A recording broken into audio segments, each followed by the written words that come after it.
सभी का हमारे चैनल श्रीवास्तव क्लासेज पे हार्दिक स्वागत है। आज हम आपको एक वैकेंसी के बारे में बताने जा रहे हैं। उससे पहले हम आपको एक और जानकारी देते हैं कि अगर आपकी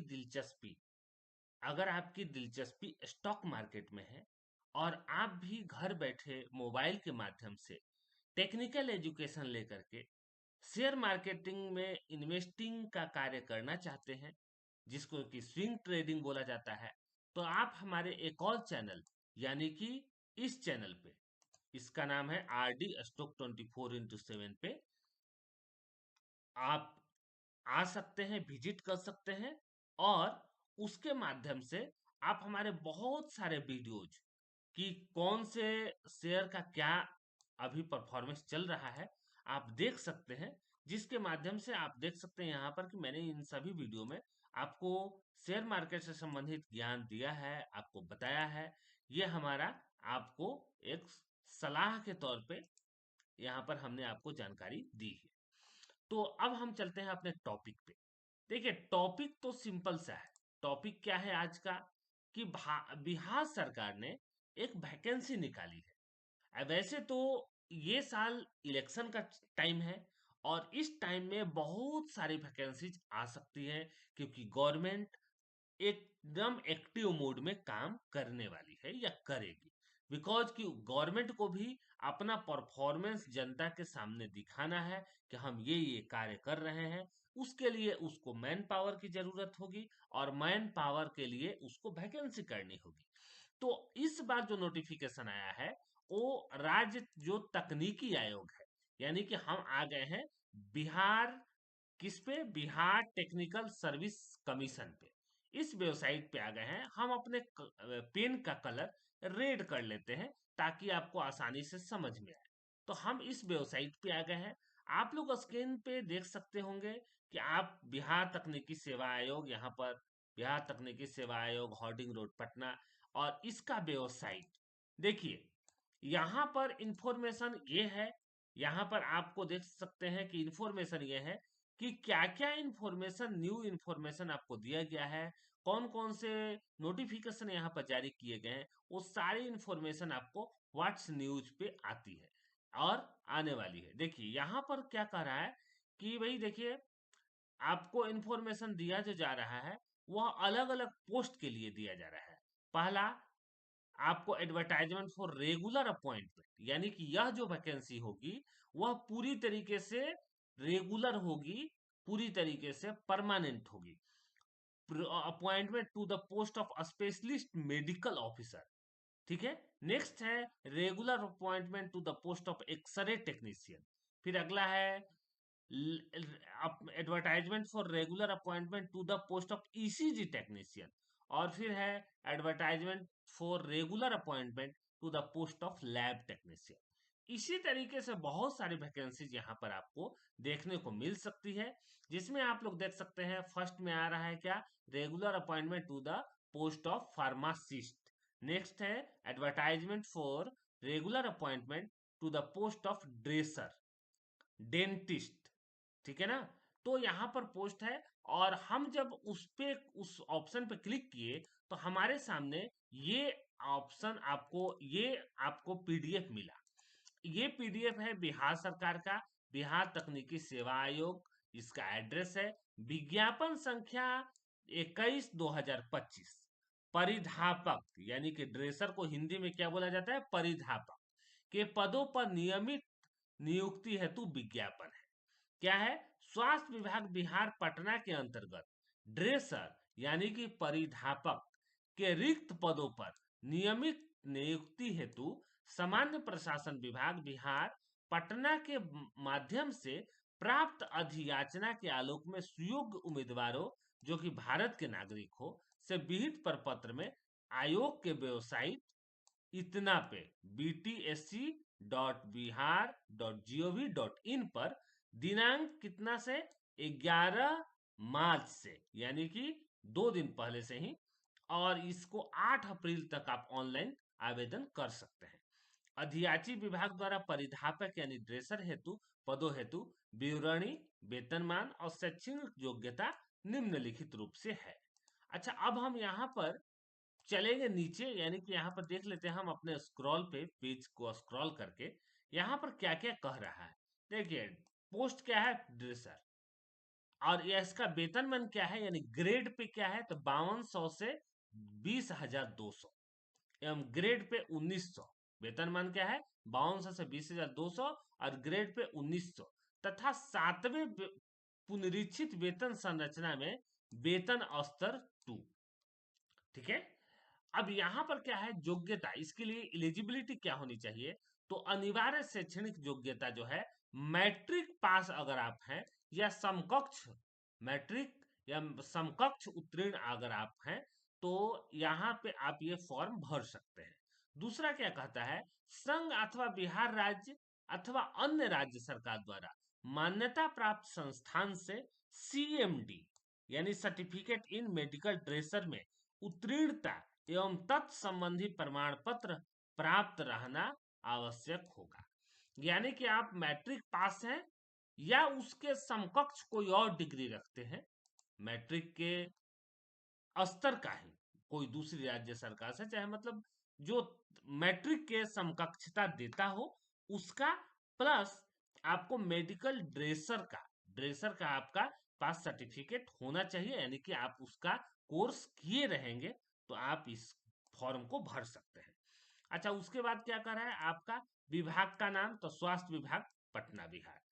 जनरल कास्ट के लिए 1332, और आर्थिक रूप से कमजोर यानी ईडब्ल्यूएस, यानी वह जो सवर्ण कास्ट में है, और जिनकी जो पारिवारिक आय, यानी कि उनकी आय जो है 15 लाख से कम है, उनके लिए यहाँ पर एक आरक्षण की एक बेहतर व्यवस्था की गई है। 333 पोस्ट उनके लिए है।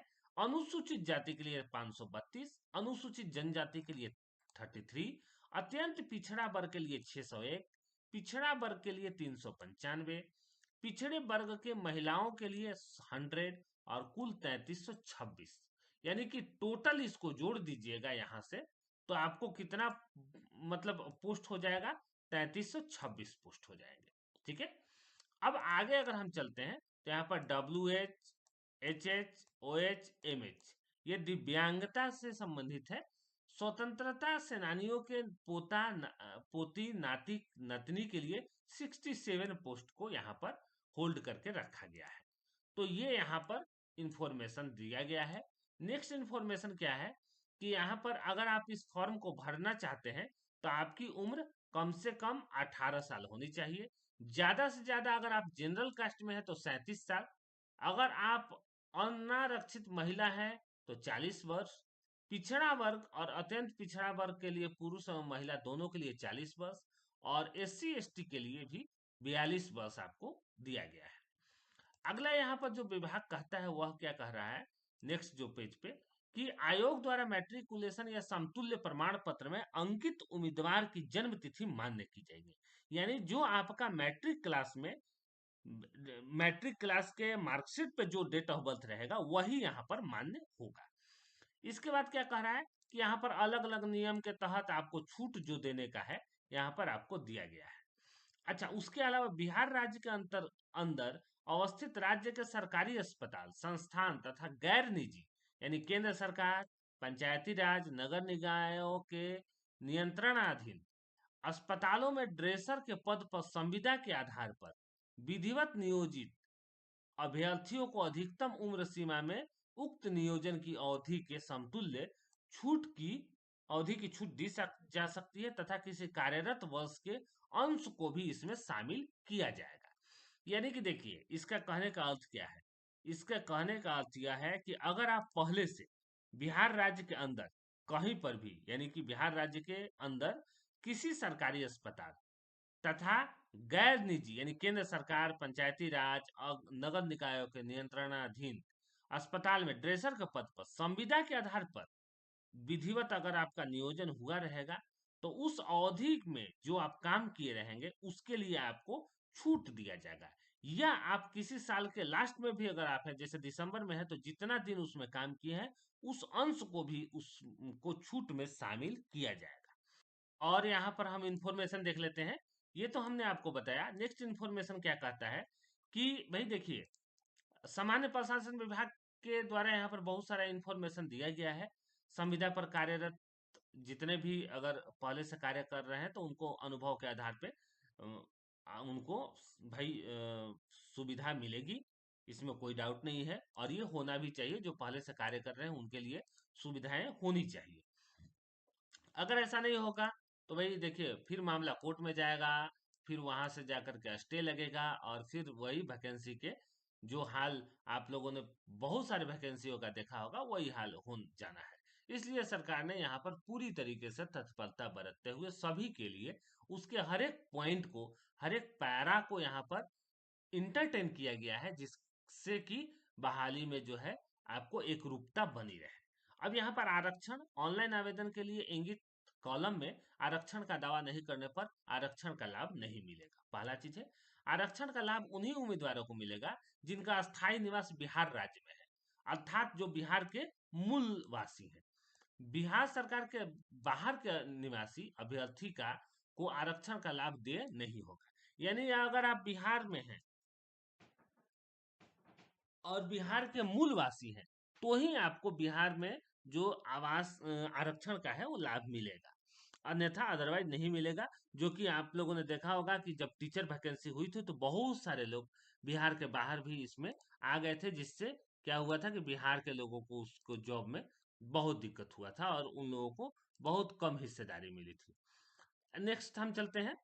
अनुसूचित जाति एवं अनुसूचित जनजाति के उम्मीदवारों को निम्नांकित प्रमाण पत्र जमा करना होगा। ओबीसी के लिए जाति प्रमाण पत्र, अस्थायी निवास मूल प्रमाण पत्र, और इनका जो जो यहाँ पर क्राइटेरिया है सबको दिया गया है। भाई पिछड़ा वर्ग के लिए क्रीमी लेयर, अस्थायी मूल निवास डोमिसाइल, आर्थिक रूप से कमजोर के लिए आय परिसंपत्ति प्रमाण पत्र, और मतलब यहाँ पर दिया गया है आपको। नेक्स्ट हम लोग करेंगे केवल जाति प्रमाण पत्र के आधार पर। यहाँ पर दिया गया है नोट में, नोट बहुत इंपॉर्टेंट है। केवल जाति प्रमाण पत्र के आधार पर पिछड़ा एवं अन्य पिछड़ा के उम्मीदवारों को आरक्षण का लाभ दे नहीं होगा। यानी अगर आपके पास जाति प्रमाण पत्र रहेगा तो नहीं होगा। उसके लिए आपको क्या क्या चाहिए?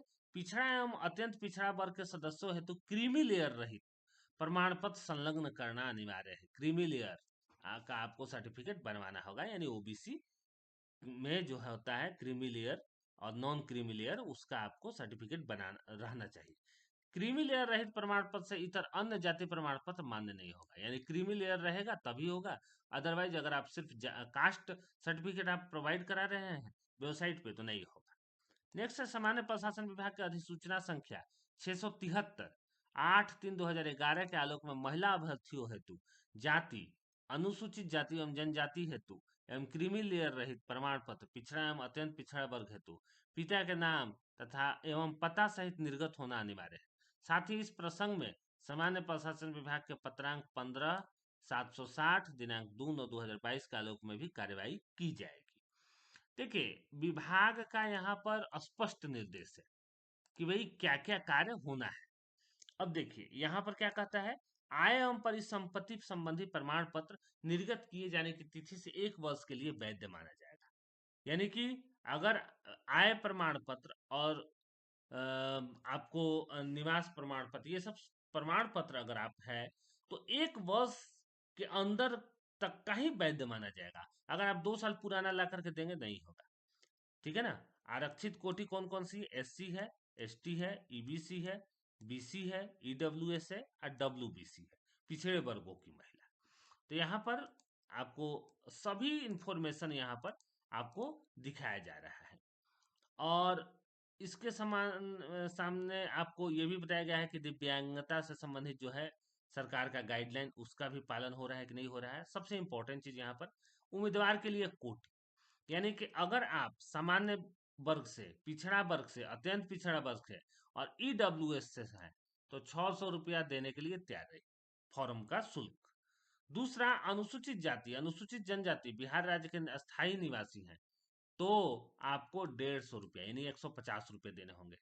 आरक्षित अनारक्षित वर्ग की महिला उम्मीदवारों के लिए बिहार राज्य के अस्थायी निवासी के लिए 150, और राज्य के बाहर के उम्मीदवार कोई भी हो XYZ सबको 600 रुपया, यानी कि सामान्य वर्ग के बराबर, पिछड़ा वर्ग अत्यंत पिछड़ा वर्ग के बराबर ही आपको देने हैं। ठीक है।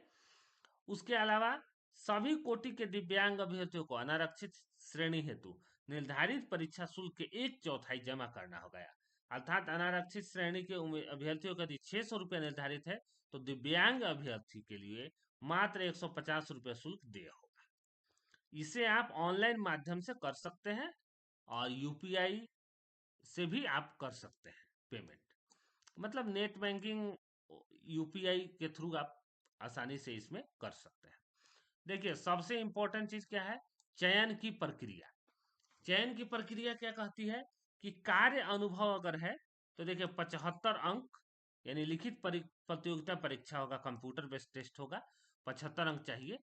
25 अंक कार्य अनुभव प्राप्तांक बिहार राज्य के अंदर अवस्थित राज्य के सरकारी अस्पतालों, संस्थानों तथा गैर निजी पंचायती राज, मतलब सभी यहाँ पर इंफॉर्मेशन दिया गया है के लिए 25 अंक। कार्य अनुभव के लिए प्रति वर्ष 5 अंक और अधिकतम 25 अंक, यानी कि अगर आप 3 साल से काम कर रहे हैं तो 15 अंक और अधिकतम आपको 25 अंक ही दिया जा सकता है। किसी एक वर्ष के अंश के लिए कार्य दिवसों की संख्या में 5 से गुना करने के पश्चात 365 से भाग देकर प्राप्त अनुपातिक अंक जोड़ा जाएगा। कुल यहाँ पर 100 अंक है। ठीक है। कंप्यूटर से संबंधित 75 अंक और 25 अंक अगर आपने इंफॉर्मेशन एक्सपीरियंस अगर आपके पास है तो उसमें से आपको यहाँ पर इंफॉर्मेशन आपको यहाँ पर है कि आपको भाई देखिए कंप्यूटर बेस्ड टेस्ट आपको देना पड़ेगा। अभ्यर्थी को क्या क्या और है, अभ्यर्थी द्वारा लिखित प्रतियोगिता परीक्षा में अभ्यर्थी द्वारा लिखित प्रतियोगिता परीक्षा में प्राप्तांक के लिए उक्त परीक्षा में कुल अंकों का प्रतिशत को, अगर आपने लिखित प्रतियोगिता परीक्षा में कुल अंक को के प्रतिशत को 0.75 से गुणांक से गुणा करके आधारित किया जाएगा, तथा यदि अभ्यर्थी को कुल 50% अंक प्राप्त हुआ है तो उसे 50 गुणे 0.75 इक्वल टू 3705 अंक दिए जाएंगे। लिखित परीक्षा कैसे होगा, तो कंप्यूटर बेस्ड होगा। ठीक है ना, लिखित परीक्षा। चलिए नेक्स्ट हम चलते हैं अगला। परीक्षा का पाठ्यक्रम क्या होगा, देखिए परीक्षा का पाठ्यक्रम, तो भाई देखिए यहाँ पर प्रतियोगिता परीक्षा में कुल 100 प्रश्न होंगे और सब ऑब्जेक्टिव क्वेश्चन होंगे और प्रश्न पत्र हिंदी और अंग्रेजी दोनों भाषा में होंगे। परीक्षा की अवधि 2 घंटा होगी और कुल 100 अंक होंगे। और यहाँ पर CMD certificate in medical pressure से संबंधित आपको क्वेश्चन पूछे जाएंगे। हम आपको आगे वीडियो के आगे आपको बताएंगे कि इसका क्या है, आपको सिलेबस क्या है। तो ये सारा चीज आपको दिया गया है। नकारात्मक अंक के लिए, नेगेटिव मार्क के लिए 1 अंक दिया होगा, प्रत्येक गलत उत्तर के लिए 0.25 अंक काटा जाएगा और मतलब नॉर्मलाइजेशन की प्रक्रिया भी अपनाई जाएगी। मतलब विभाग एकदम आपको क्लियर कट इंफॉर्मेशन यहाँ पर दिया है टोटल। तो ये सारा इंफॉर्मेशन आपको यहाँ पर विभाग के द्वारा दिया गया है। क्या क्या बोला गया है यहाँ पर कि भाई देख लीजिए, आप अपना रसीद अभ्यर्थी का और जो भी आप करते हैं, ईमेल आईडी, मोबाइल नंबर, यानी टोटल चीज आपको यहाँ पर इंफॉर्मेशन, फोटो रहना चाहिए। फोटो के संबंध में एक बहुत इंपॉर्टेंट बात बोल रहे हैं यहाँ पर कि अगर आपने हाल का फोटो रहना चाहिए सबसे पहले तो 3 मंथ अंदर का, और आपका उसमें आँख खुला होना चाहिए, बैकग्राउंड में सफ़ेद पटल होना चाहिए, फोटो प्रकार किसी प्रकार की छाया नहीं होनी चाहिए। और यह भी कहा जाता है कि जो फोटो आपने अपलोड किया है आवेदन में, उसकी कम से कम 5 अतिरिक्त प्रति अपने पास रखें, यानी 5 और कॉपी अपने पास रखें।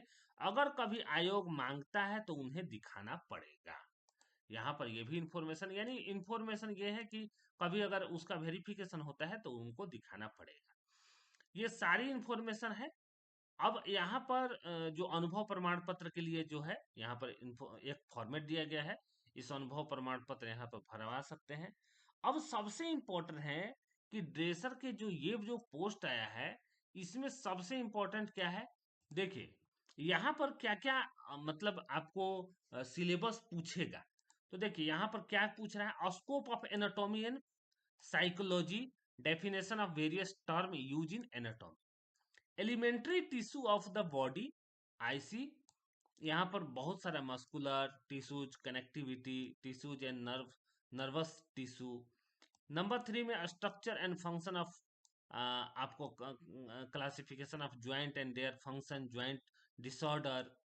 फोर्थ में आपका the blood composition, blood pressure and its recording, blood group and आपको बहुत सारा brief information regarding disorder of blood.